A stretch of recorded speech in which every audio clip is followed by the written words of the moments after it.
Magnolia's Charms Paparazzi team meeting, where we're going to talk about things like house parties, basket parties, and display ideas today. The first thing we're going to start off with is house parties. And at house parties, you set up a date and a time with your hostess, and before you go, make sure what kind of area you're going to have to set up in. Make sure you've got plenty of room, or if you're going to be cramped in a small space, that way you can determine how much product you want to bring with you. You want to find out if they have a table for you to set up on, or if you need to bring your own table to set up on. And you want to take care when you're in their house, when you're bringing stuff in and out, that you don't mess up their home coming in and out the door with your cases and displays and things. There's some pretty simple ways to do displays, and we'll talk about that in a little while. Some of the things that I like to do at a house party is just let people come in and shop. We're not there for games. We're not there to do big sales pitches and try to, really sales pitch people to death and try to get them to join. We're there for them to come in, shop, and have fun, and the hope is that they'll have so much fun that they'll want to join too. Post some signs with your price on it. That makes it easier for everybody to see. Everything is $5. If you can do a drawing, those are always good. Do a drawing for a free piece of jewelry, and on your drawing slips, have spaces for them to write their names, their addresses, and their phone numbers.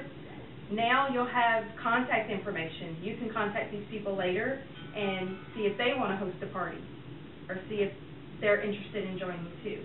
So it's a good way to get contact information. Mirrors are really good. If you have a mirror set up, they can look at the jewelry and see how it looks on them and see if they really like that piece. People like to be able to see the product on themselves.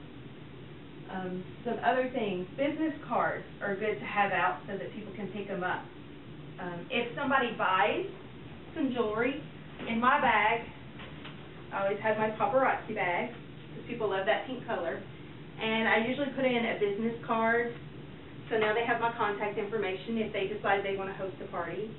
And I usually put in a flyer that gives them information about calling me if they want to shop, information so that they can call me up to do a house party, and if they are thinking about becoming a Paparazzi independent consultant, it gives them some information about that too.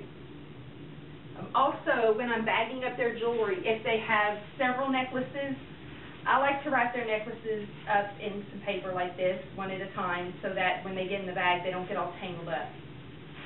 Because sometimes that will happen. Necklaces will get tangled up if they're all just chunked into the bag like that. Does anybody have any questions? How can husbands help at a house party? Oh, that's a really good question. Husbands can help in lots of ways. One good way is for them to help carry things in. If you have big displays, that can be really heavy, and having that muscle around to help is really good.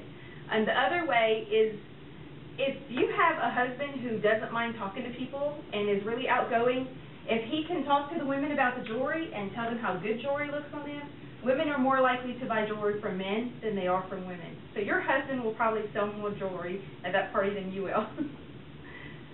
And other ways they can help. They can help by just bagging things up. They can help answer questions. There's lots of ways that husbands can help. And as a husband, I have something to add to what you're saying. When you were talking about getting the name and a phone number to call, also if you can get an email address, that's really helpful, because then you can send them a one-time email. You can also direct them to your Facebook page or your website page if you have one. So it's all good things. Thank you. Anything else? Could you explain a little more about the Hostess Rewards program? Sure. When I do a home party, my Hostess Rewards, I give the host one free piece just for having the party, but they don't get it until I come to their house and set up. So that way you've made sure that they're going to keep that date and book that party. So when you get there, let them pick a piece so that they have their one free piece for hosting the party. I also give them 10% of my sales. So if I sell $50 in jewelry, they get to pick out another free piece of jewelry. If you sell $100 in jewelry, they get to pick out 2 free pieces. Okay. Now, on that same question line, you said that, do you let them just pick from a variety, or do you direct them, this is the one piece you can have? How do you do that? I personally let my hostess pick out their jewelry, because they'll be happier if they get the piece that they wanted. So I always let them pick out the pieces that they like. Okay. And by doing that, wouldn't that help motivate them? If there's like 2 or 3 pieces they like, it'll help motivate them to get Right. their friends to buy more. Exactly. So if you want to, you can let them choose 2 or 3 pieces that they really love and let them put it to the side, and then that will help motivate them to get their friends to buy more, so that now they have enough sales so that they can keep the pieces that they put to the side. Okay.